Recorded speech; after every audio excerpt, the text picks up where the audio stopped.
지난주에 54문, 그러니까 거룩한 보편적 교회에 대해서 배우다가 좀 나머지가 있어서 멈췄는데요.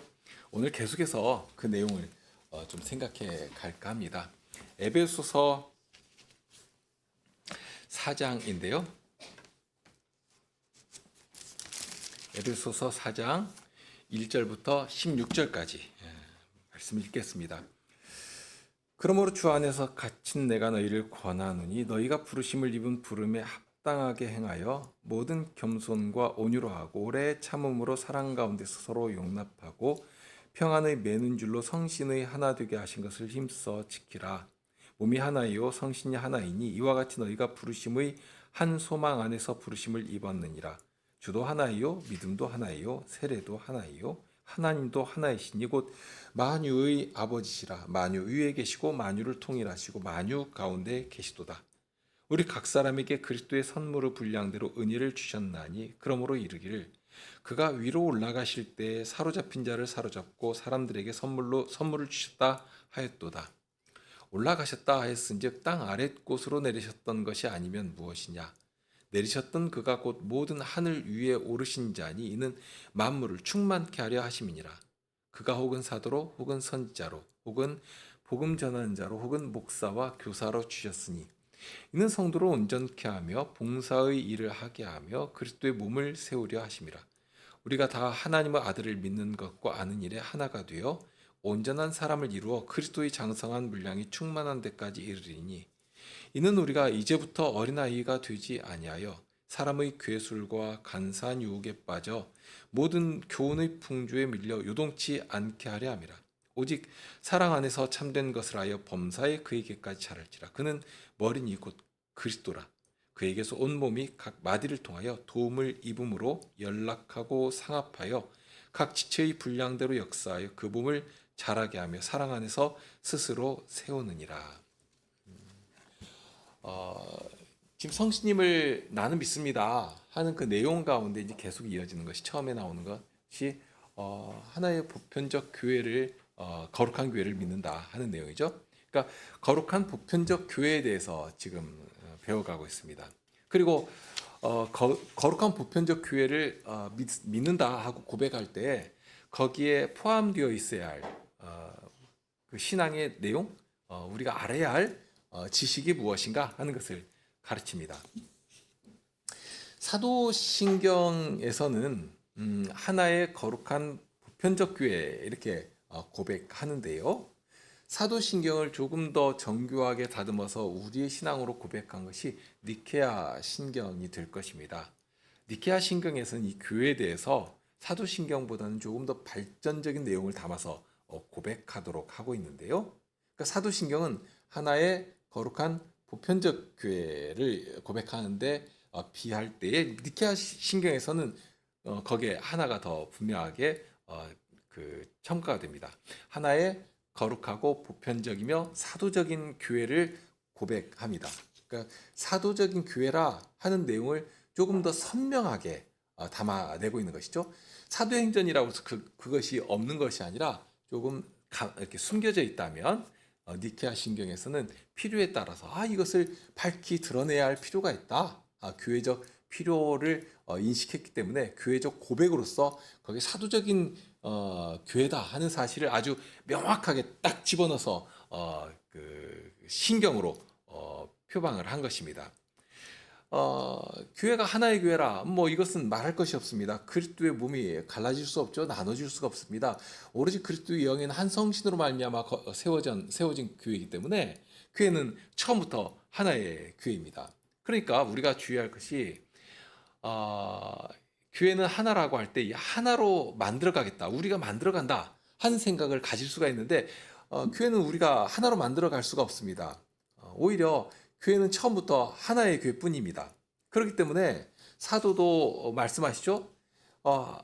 성신의 하나 되게 하신 것을 힘써 지켜라 하신 것입니다. 4장 3절에 그렇게 돼 있죠. 그러니까 이미 성신께서 우리를 한 교회 안으로 연합시켜 주셨습니다. 성신으로 하나 되게 하셨습니다.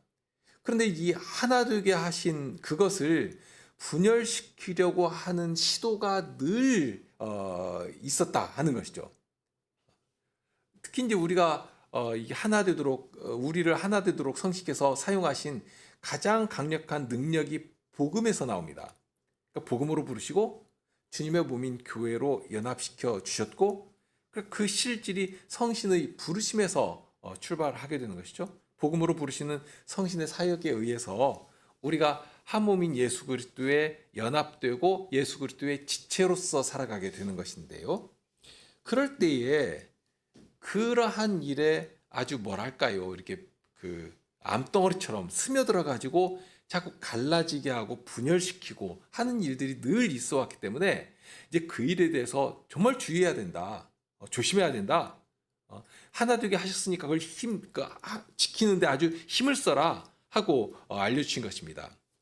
그러니까 실질적으로 교회가 갈라지는 것이 아니라 원래 그러한 자들은 본디 처음부터 교회에 속한 자가 아닌 것이죠. 그러니까 그런 자들은 처음부터 내가 교회에 속한 자가 아니라 하는 사실을 증명하는 것뿐인데, 그러니까 그리스도가 아니라 그런 자들은 특징이 있는데 자기를 중심으로 해서 무엇인가를 만들어내도록 만듭니다. 어떤 세력을 구축하죠. 사람들이 자기를 추종하도록 만들고요. 그런 일이 늘 있어 왔기 때문에 특히 교회 초기부터 거짓 스승들 또는 이단이라고 말하는 그런 자들이 늘 있어 왔기 때문에 항상 성령께서 처음부터 하나 되게 하신 이 사실을 굳게 붙들고 힘써 지켜야 된다 하고 가르쳐 주십니다. 그러면 어떻게 지킬 수 있는 것인가? 다른 데 있지 않습니다. 성령께서 하나 되게 하신 것을 힘써 지켜라 하고 명령하시면서 앞에서 알려주신 비밀은 한마디로 하면 주께서 부르신 그 자리에 서서 주님의 말씀 앞에 순종해 가라 하는 것입니다. 이것이 굉장히 쉬우면서도 실은 약간 손에 잡히지 않는 것처럼 느껴지기도 할 것인데요. 1절부터 그랬죠. 그러므로 주 안에서 갇힌 내가 너희를 권하노니 너희가 부르심을 입은 부름에 합당하게 행하여 모든 겸손과 온유로 하고 오래 참음으로 사랑 가운데 서로 용납하고 평안을 매는 줄로 성신을 하나 되게 하신 것을 힘써 지켜라 하고 하신 것입니다. 그러니까 부르심을 입은 그 자리에서, 그러니까 이것은 이 사람은 어떻고 저 사람은 어떻고 이렇게 하는 것이 아니라 나 자신에 대한 이야기입니다.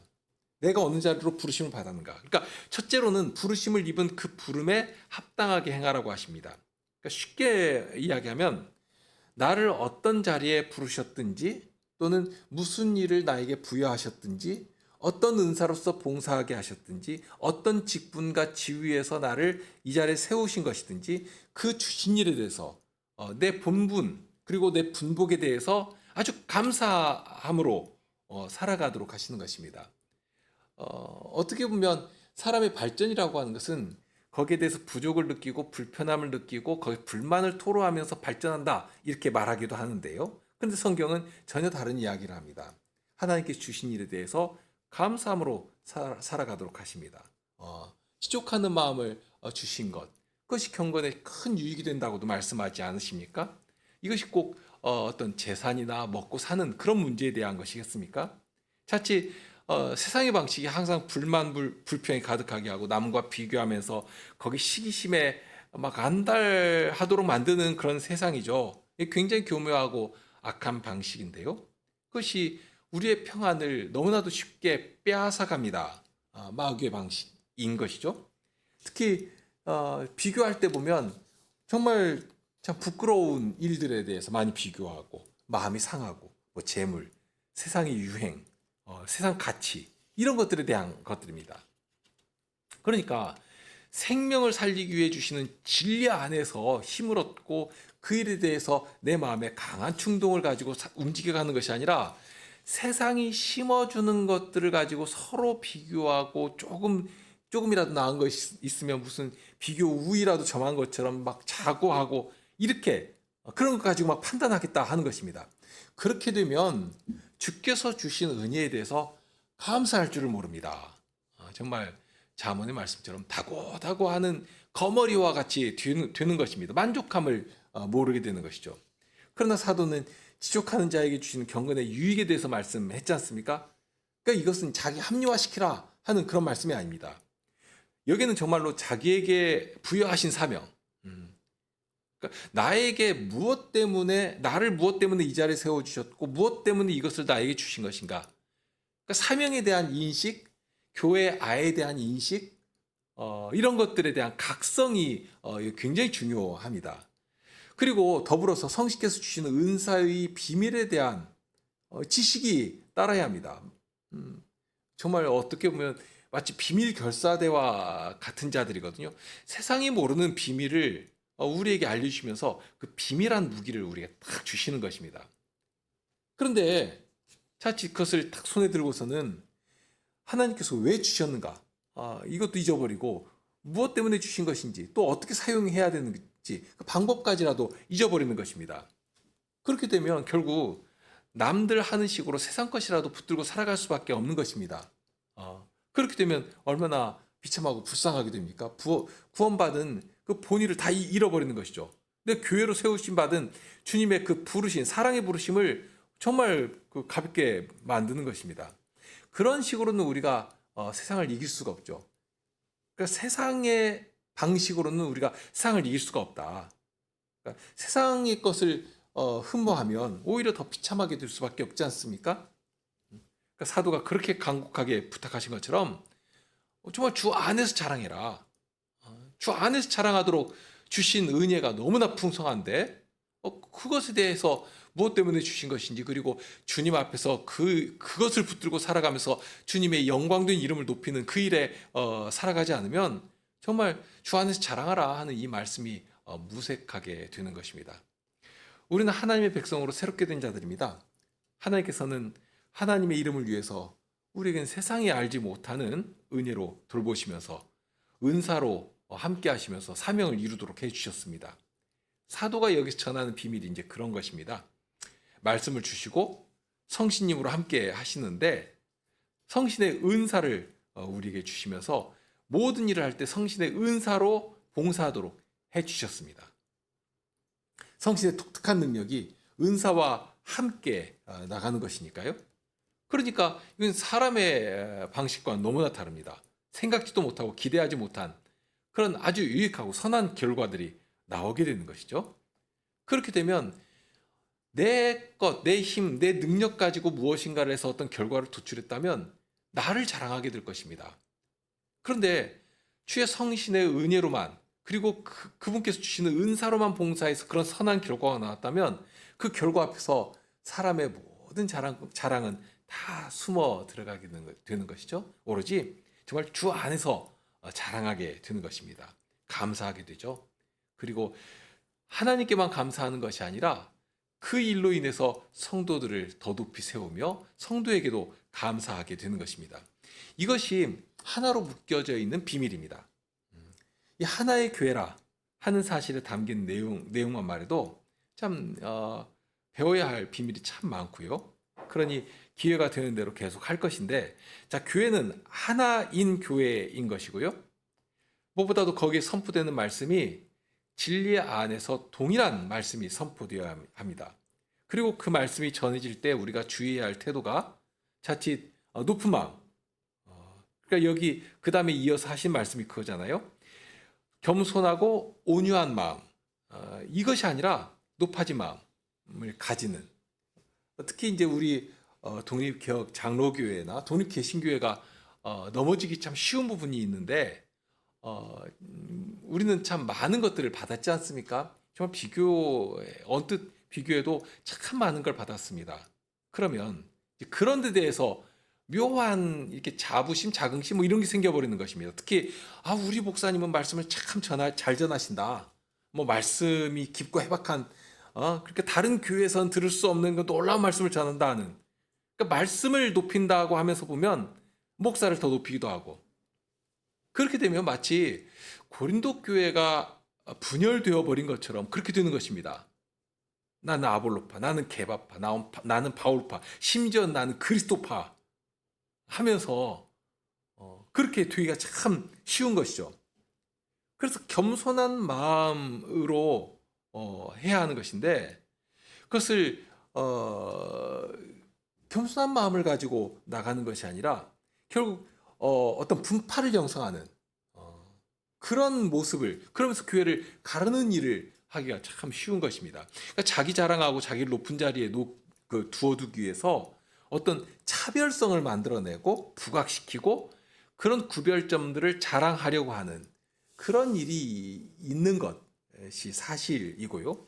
그런 면에 대해서 우리가 늘 주의해야 할 것입니다. 우리가 주의해야 할 부분인데, 이 하나의 교회라 하는 것이나 그 다음에 나오는 거룩한 교회라 한 사실을 보면 이 거룩함이라고 하는 것도 동일합니다. 이 거룩한 교회라고 하니까 우리가 거룩하게, 그러니까 이 교회를 거룩하게 만들어내야 되겠다, 이것이 우리에게 주신 사명이다, 이렇게 생각하기가 참 쉽다는 것입니다. 그런데 사도신경에서도 보면 처음부터 하는 것이, 고백하는 것이 하나의 교회인 것이고요. 그리고 그 교회는 거룩한 교회인 것입니다. 그런 교회에 우리를 불러 교회 지체로 살아가게 하시다. 이제 거기서 출발하는 것입니다. 달리 말하면 교회는 우리가 하나로 만들어가는 것도 아니고 우리가 거룩하게 만들어가는 것도 아닙니다. 오히려 교회는 처음부터 하나의 교회고 거룩한 교회인데 그 교회로 우리를 연합시켜 주신 것입니다. 그러니까 그 안에서 우리는 겸손하게 거룩함이 무엇인가? 하나님께서 우리에게 요구하시는 의의가 무엇인가? 이것을 말씀 앞에 서서 순종하며 살아가는 그 삶을 통해서 맛보며 누리며 자랑하게 하시는 것이죠. 야, 교회는 이런 것이구나 하고 배우며 나타내게 하시는 것입니다. 그러니까 동일한 복음이 전해지게 하셨고요. 그 말씀 앞에서 순종할 때 우리는 교회의 하나됨을 지킬 수 있고, 이어서 나오는 이 거룩함이나 교회의 이 보편성, 거룩한 보편적 교회니까요. 이 보편성을 나타낼 수 있게 됩니다. 그렇기 때문에 사도신경에는 아주 선명하게 부각되지 않지만 아주 필연적으로 그러한 교회는 사도적인 교회라 하고 고백할 수밖에 없게 됩니다. 교회는 처음부터 사도적인 교회입니다. 이것은 예수님께서 분명하게 말씀하셨죠. 베드로 사도가 고백할 때 그 고백의 터 위에 교회를 세우겠다 하는 사실에서 시작이 되지만, 거기에서 예수님께 세우신 질서도 또한 동일하게 나옵니다. 예수님께서는 늘 그렇게 준비시켜 놓으셨거든요.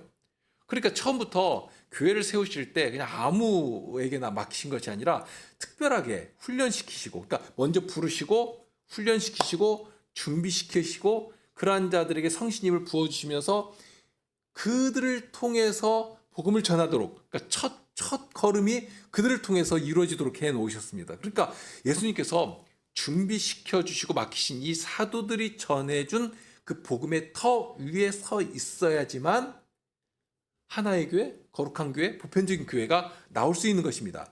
그러니까 처음부터 교회는 사도적인 교회일 수밖에 없습니다. 그러니 바울 사도는 아주 담대히 전했죠. 그러나 우리나 혹 하늘에서부터 온 천사라도 우리가 너에게 전한 복음 외에 다른 복음을 전하면 저주를 받을지니라. 우리가 전에 말하였거니와 내가 지금 다시 말하노니 만일 누구든지 너희의 받은 것 외에 다른 복음을 전하면 저주를 받을지어다. 정말 저주 선언을 하신 굉장히 강한 표현이죠. 그런데 이 저주의 선언을 아주 분명하고 두렵게 할 수 있는 이유가 무엇인가 하면, 이 사도를 통해서 전하도록 하신, 그러니까 사도가 전하는 이 복음의 유일성과 독특성에 있습니다. 누가복음 처음에 보면 거기에 담겨 있는 그 역사적 사실이 하나가 있는데, 예수님에 대해서 기록으로 남기려는 사람들이 아주 많았다 하는, 그러니까 누가가 예수님의 누가복음을 기록할 당시만 해도 누가만이 아니라 아주 많은 사람들이 예수님에 대해서 기록으로 남기려는 사람들이 있었다는 것입니다. 그러니까 예수님의 가르침이나 생애라고 하는 것이 얼마나 강한 어떤 인상을 남겼습니까? 그 가르침과 교훈에 매료가 되었고요. 정말 우리 스승과는 다른 권위가 있다 하고 사람들이 다 그 앞에 굴복했거든요. 그러니 예수님에 대해서 많은 사람들이 각기 자기들이 받은 인상들을 기록으로 남기려고 했습니다. 그리고 당시 무엇을 이렇게 기록으로 남긴다고 하는 것은 오늘날과 같지 않습니다. 굉장한 열정과 어떤 헌신이 필요한 일입니다. 지금이야 무슨 기록을 한다고 하면 스마트폰이나 컴퓨터나 아무 것이라도 이렇게 뚜두둑 기록하면 되는 것이고요. 약간 좀 고전적으로 한다면 종이에다가 일기 쓰듯이 이렇게 자기 생각을 기록하면 되는 것이니까 뭐 기록하는 것이 뭐 특별히 뭐 중요하거나 어려운 일은 아니겠구나 하고 생각할 수가 있지만, 그러나 예수님 당시 이 사도들이 활동할 당시에 무엇인가를 기록해 가지고 남긴다, 기록으로 남긴다 하는 것은 정말로 어려운 일이었습니다. 아주 굉장한 헌신이 필요한 일이었고요. 첫째로 당시 문자를 배운 사람들이 그렇게 많지 않았습니다. 문맹률이라고 하죠. 고등 교육을 받은 사람들만이 기록을 할 수 있었거든요. 이제 여기서도 걸리고, 또 하나는 기록할 수 있는 매체가 아주 한정되었습니다. 당연히 종이는 없던 때이고요. 모두 남기려면, 기록으로 남기려면 양피지를 사용했어야 합니다. 양피지는 너무 비싸니까 뭐 임시로 쓸 것이라면 파피루스 같은 데다가 기록하면 되겠죠? 그러나 파피루스는 보관성이 영 좋지 못하니까 이게 중요하다고 생각되면 중요한 내용을 보관하기 위해서는 결국 양피지 같은 곳에 기록해야 합니다. 그런데 그 비용이 어마어마했거든요. 지금도 가죽으로 옷을 만들면 가죽 옷은 아주 비싸지 않습니까? 과거는 더 말할 것이 없습니다. 그런 곳에 글을 기록하는 이만큼 굉장히 신중하게, 한자라도 틀리면 안 되고요. 뭐 지울 수 있는 것도 아니니까 아주 고도의 훈련받은 서기관들이 많은 비용을 투자해가지고 그 일을 하는 것입니다. 그럼에도 불구하고 예수님에 대해서 기록해야만 되겠다 하고 기록한 사람들이 참 많았다 하는 것입니다. 그런데 참 놀라운 것은 그 많은 기록물들이, 문서들이 다 사라졌습니다. 없습니다. 그래서 오로지 교회에는 무엇만 남았는가? 사도들을 통해서 전해주신 이 복음들, 사도들의 편지들만 남게 되었다 하는 것입니다. 오히려 이거 신기하지 않습니까? 주님께서 사도들이 전한 복음만을 기록으로 남도록 섭리하시고 능력으로 역사까지라도 운행해 주셨다 하는 것을 여기서 알 수가 있는데요. 다만 사도들은 글로 기록하고 전해주고 할 일 다 한 것처럼 하지는 않았습니다. 글로도 이렇게 쓰는 것이지만 무엇보다도 부지런히 정말 때를 얻던, 기회를 얻든지 못 얻든지 복음을 전하는 일에 힘을 썼습니다. 말로써 전하는 것이죠. 여러 곳에 돌아다니면서 복음을 전하고, 그런데 전할 때마다 주의 성식께서 함께 해주시니까 거기 교회가 말씀 앞에 서는 거룩한 무리들, 회중이 서게 되고, 교회가 서게 되면 또한 거기에 감독들과 장로들을 세우는 일을 아주 힘을 썼습니다. 그들을 통해서 교회를 가르치고 다스리게 했습니다.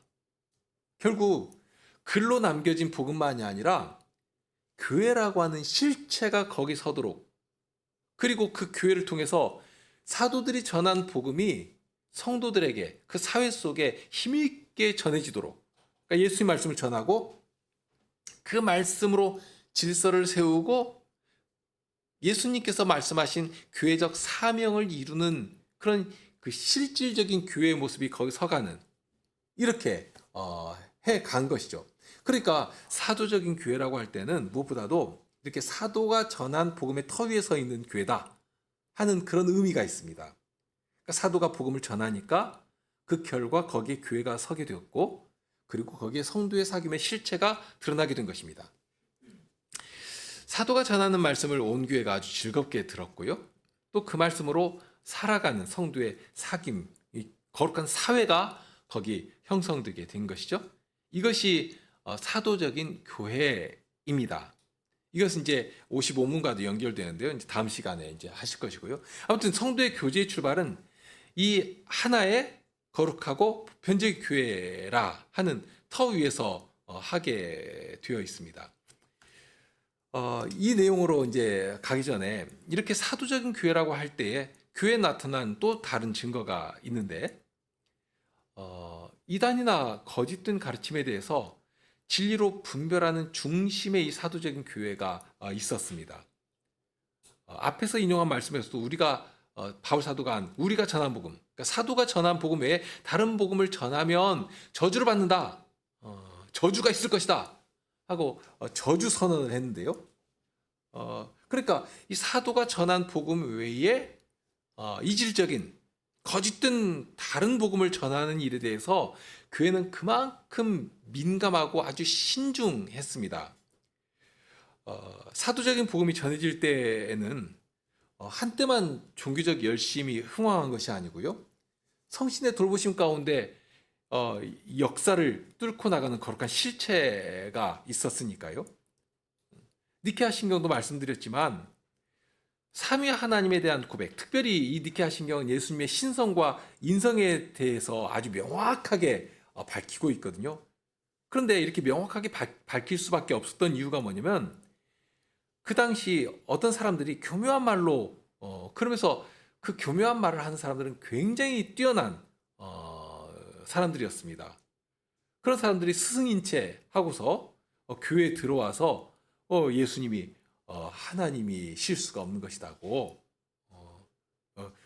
하나님 그러니까 신적인 존재인 것이지만 그런 사람과는 다른 하나님으로부터 그 지음받은 그런 존재에 불과한 것이다 하는 교묘한 말로 예수님의 신성을 깎아내리는 그런 일이 있었습니다. 그런 일에 대해서 이제 분별하면서 예수님은 참 하나님이시고 동시에 의로운 사람이시다 한 사실을 고백했거든요. 그러니까 사도적인 가르침이 교회에 있었기 때문에 그 터 위에서 그런 거짓된 스승들의 말을 아주 명확하게 분별할 수 있게 된 것입니다. 그러니까 오늘 우리도 사도적인 교회라고 할 때는 이런 사도가 가르친 복음의 진리의 터 위에 서 있는 교회라 하는 의미가 담겨 있습니다. 그러니까 자칫 우리는 이 성경만 있으면 된다. 정말 그런 말을 자주 듣죠. 이 성경만 있으면 된다 하는 그런 말을 쉽게 하지만 성신께서 교회를 역사 위에 건설해 가신 족적으로 말할 때는 이 사도적인 교회라 하는 사실을 결코 가벼이 여기면 안 됩니다. 사도적인 교회라는 말을 정리하면 사도가 복음을 전하고 또 복음을 기록했습니다. 기록해서 문서로 남겨 전해 주셨습니다. 그런데 그것만 있는 것이 아니라 복음은 항상 교회라고 하는 거룩한 사회를 열매처럼 이 세상 속에 내놓았습니다. 그러면 그런 교회를 건설해 갈 때 문자로 된 성경만 있으면 되는 것이 아니라 사도적인 가르침, 사도가 가르치고 또 그 가르침 말씀으로 교제하면서 거기에 형성된 거룩한 사회, 그러니까 거룩한 사회가 형성이 되고 복음의 능력을 세상을 향해 전하는 일을 교회가 힘써 할 수 있게 되었는데요. 그런데 사도가 말로 전하고 그래서 성경을 문서로만 전해주고 하는 것이 아니라 그 말씀을 전해준 말씀과 문서로 준 말씀을 자세히 풀어서 가르쳐주고 해석도 해주고 마치 예수님께서 비유로 말씀하시지만 제자들이 가서 그게 무슨 뜻입니까? 하고 여쭐 때는 그 비유가 무슨 의미인지를 이렇게 제자들에게 잘 풀어서 가르쳐 주셨지 않습니까? 마치 그런 식으로. 만일 예수님께서 그렇게 안 하셨으면 정말 베드로 사도가 경고한 것처럼 억지로 풀다가 망하는 경우가 아주 허다했을 것이니까요. 그러니까 사도도 동일합니다. 교인들이 다 알아들을 수 있는 말로, 소위 말하는 시장 언어로, 그러니까 식자들만 알아듣는 그런 아주 고품위한 그런 언어를 쓰는 것이 아니라 누구든지 알아들을 수 있는 말로 가르쳐주고 또 사도들이 직접 가서 가르친 일을 못할 때는 이미 그 복음서나 또는 그 서신서가 기록될 때 이미 그랬죠. 사도들이 직접 가서 전하지 못할 때는 훈련받은 제자들을 가르쳐서 거기에서 사역하도록 하셨습니다. 디모데 같은 감독이 그런 일을 했죠. 디도가 그런 일을 했죠. 그렇게 문서도 있는 것이지만 문서를 잘 해명해서 사람들을 세워서 직분의 봉사가 활발하게 이루어지고 그렇게 예수님을 알고 예수님의 사람으로 살아갈 수 있는 매일의 양식으로 먹을 수 있도록 교회를 가르치고 목양하도록 해 주신 것입니다. 그래서 에베소서 4장 8절에도 보면 예수님께서 하늘에 오르셔서 사로잡힌 자를 사로잡아 사람들에게 선물로 주셨다 하는 표현이 나옵니다. 뭐 어려운 말이 아니죠. 교회를 위해서 마치 예수님께서 큰 전쟁에서 승리하신 후에 원수들에게 이제 포로로 잡혀간 귀한 주의 일꾼들을 다 이렇게 구원해 내신 것입니다. 구원해 내신 다음에 당신의 손으로 딱 붙잡아 가지고 교회 선물로 보내주셨다 하는 것입니다. 굉장히 좀 어떤 극적인 장면이 묘사되는 것이죠. 그러면 그렇게 선물로 주신 자들이 누구냐? 11절부터 보면 사도가 나오고요, 선자가 나오고요, 복음 전한 자가 나오고 목사와 교사가 나옵니다. 그러니까 여기서 이제 중요하게 보아야 할 사실은 이 모든 직분자들이 무엇을 하는 직분자들인가 하면 오로지 하나로 집중합니다. 모두가 말씀을 전하는 직분자다 하는 것입니다.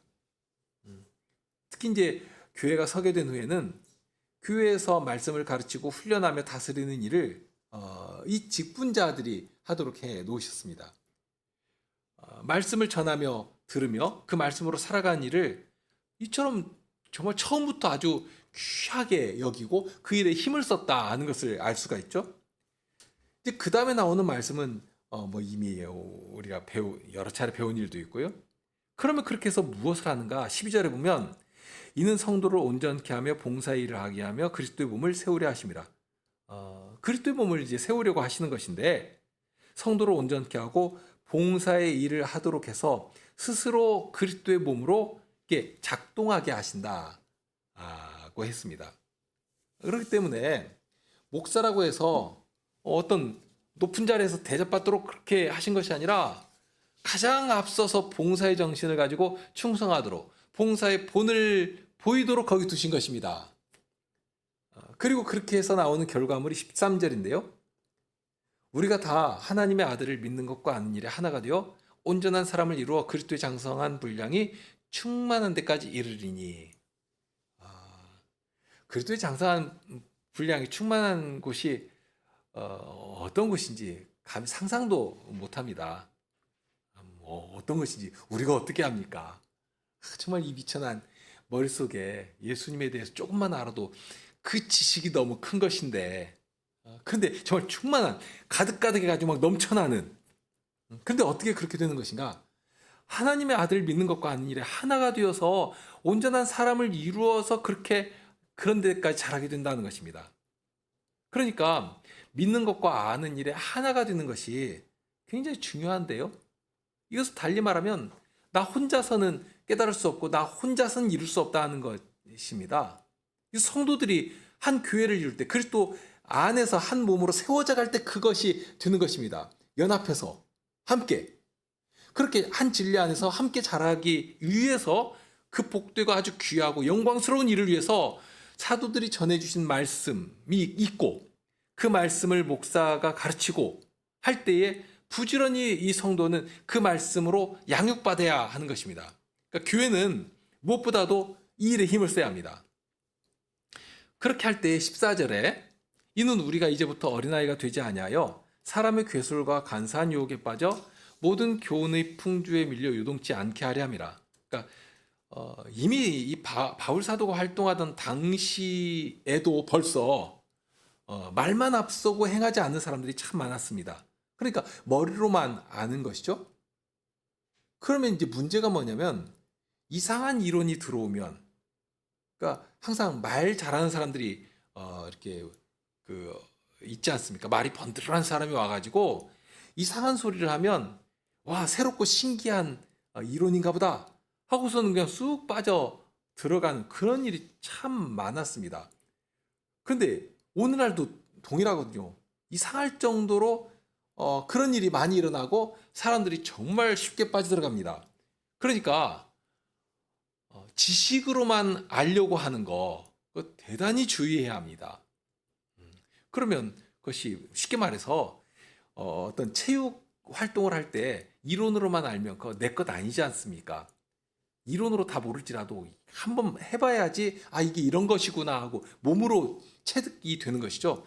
유사한 부분이 참 많습니다. 그리스도를 아는 지식이라고 하는 것이. 그러니까 지금 우리가 믿는 것과 아는 일에 하나가 되도록 교회의 직분을 세워 봉사하게 하셨다 하고 배웠는데요. 그럼 이제 다만 목사가 아무리 여기서 대단한 말을 한다고 하더라도 일단 배우는 일에 힘을 쓰지 않으면 목사의 모든 수고는 무위로 돌아가게 됩니다. 그러니까 교회의 하나됨을 힘써 지키기 위해서는 다른 것보다 이제 힘을 내야 하는 것이 바로 그것이겠죠. 말씀을 힘써 전하는 그 자리에 모든 교인들이 함께 있어서 함께 주님의 음성을 듣고 그 일을 성도들이 힘써야 힘껏 지지해야 합니다. 그러면 지지할 때에 어떻게 하면 지지할 수 있는 것인가? 단순히 목사 생활을 힘껏 지지하면 되는 것인가? 그런데 여기서 가르치는 것 가운데 아주 으뜸되는 것이 뭐냐면 말씀이 전해지는 자리를 사모하고 그 말씀 앞에 내가 서야 된다는, 그리고 그 말씀으로 나의 삶을 하나씩 살펴가면서 그 말씀에 적용하고 주님께서 나를 어떻게 어거해 가시고 인도해 가시는가 하는 것을 맛보아 누려야 하지 않겠습니까? 말씀드린 것처럼 사도들이 활동하던 시대에도 거짓 스승들이 참 많았습니다. 이 거짓 스승의 그랬던 교훈에 끌려다니는 자들의 특징이 그렇게 머리로만 알려고 하는 것입니다. 말의 지혜로만 하고 하나님 나라의 능력으로 나오지 않는 것이죠. 하나님의 말씀을 들고 우리가 살아가는 이 사회 현장에 나가서 그 말씀으로 기도하고 묵상하고 그리스도의 선한 증거를 나타내고 해야 할 것인데 그렇게 하지 않는 것입니다. 그렇게 되어서는 안 됩니다. 항상 우리에게 주신 이 말씀이 어떻게 나를 인도해 가시는가, 기도하면서 싸워가고 말씀으로 분별하고 우리가 학교에서 직장에서 우리 가정에서 주님의 말씀을 어떻게 적용하며 살아갈 수 있는 것인가 항상 고민하고, 그렇게 살 때에 항상 우리는 괴로움이 있고 슬픔도 있고 할 수 있는 것이지만, 그러나 그러한 것들을 교회에 와서 함께 나누고 기도하고 성도의 교제 가운데서 위로도 받고 힘을 얻고 그리스도의 따뜻한 성품이 형제의 손길로 인해서 내 마음에 임하도록 해주시고, 이렇게 성도의 교제 가운데서 큰 유익도 얻고 하는 것 아니겠습니까? 이런 것은 논리나 이론이 아니죠. 삶으로 드러나는 것입니다. 교회는 하나의 교회이고 거룩하고 보편적인 교회 성격을 나타낸다고 할 때, 첫째가 이렇게 사도적인 가르침의 터 위에서 그 말씀을 부지런히 배우고 그 말씀으로 씨름하며 살아가고, 그런 계속된 진보 속에서 그리스도의 장성한 분량이 충만한 데까지 자라도록 해주시는 것입니다. 내가 하는 것이 아니라 말씀이, 그리고 그 말씀을 사용하시는 성신께서 해주시는 것입니다. 그럴 때 비로소 사람의 기술과 간사한 유혹에 빠져 모든 교훈의 풍조에 밀려 요동치 않을 수 있게 되는 것이고요. 지난 성탄절 예배 시간에 우리가 신학교를 위한 특별 헌상을 했습니다. 우리 헌장을 보면 이 신학교를 우리 인준신학교로 그리고 말씀의 사역에 봉사할 신학생들이 꾸준히 배출되도록 장려하고 지지할 것을 이 헌장에 정해놓았습니다. 말씀의 중요성을 알기 때문에 그러니까 이런 우리 헌장에 담아놓은 것이겠죠. 그러니까 신학교를 지지하고 물질적으로만 지지하는 것이 아니라 계속해서 신학생들이 배출되도록 지지하고 기도로 지지하고 하는 일이 참으로 중요합니다.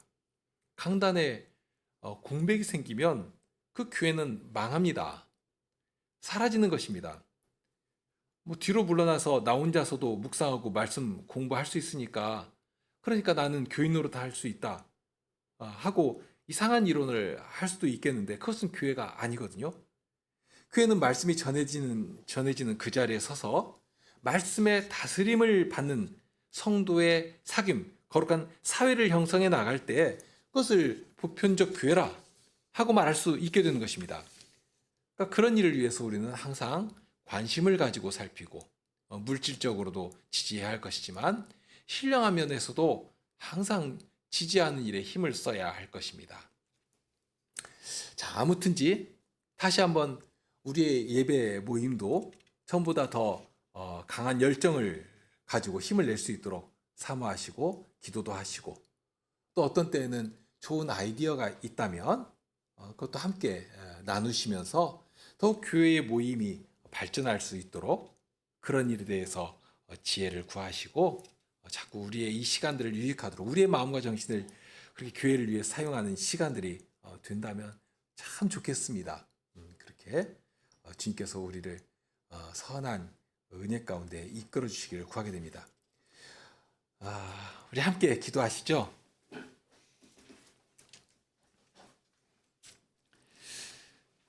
자비하신 주님께서 저희를 교회로 부르시고 저희에게 이러한 참 소원을 주시고 저희들의 이 헌신을 참 귀하게 받아주셔서 저희가 더욱 순결한 교회의 모습으로 이 시대 가운데, 이 사회 가운데 솟아날 수 있도록 저희를 사용하여 주시기를 구합니다.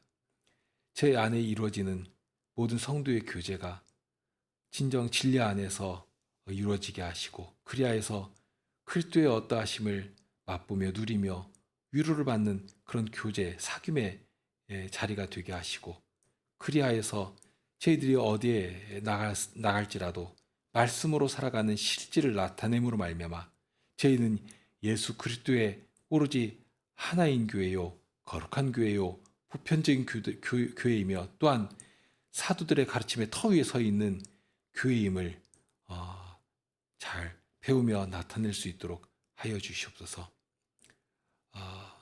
며칠 남지 않은 2024년도의 생활을 주님께서 돌봐주시되 한 해 주님께서 주신 은혜에 대해서 깊이 생각하고 감사하고 반성할 것은 반성하되 주님 앞에서 감사할 일에 대해서는 더욱 힘을 낼 수 있는 그런 시간이 되게 하시고 그리하여서 주님께서 또한 새롭게 시작하도록 하신 2025년에는 더욱 주님 나라의 영광을 위해 헌신하며 저희를 드리는 그런 시간들이 될 수 있도록 저희를 주장하시고 인도하여 주옵소서.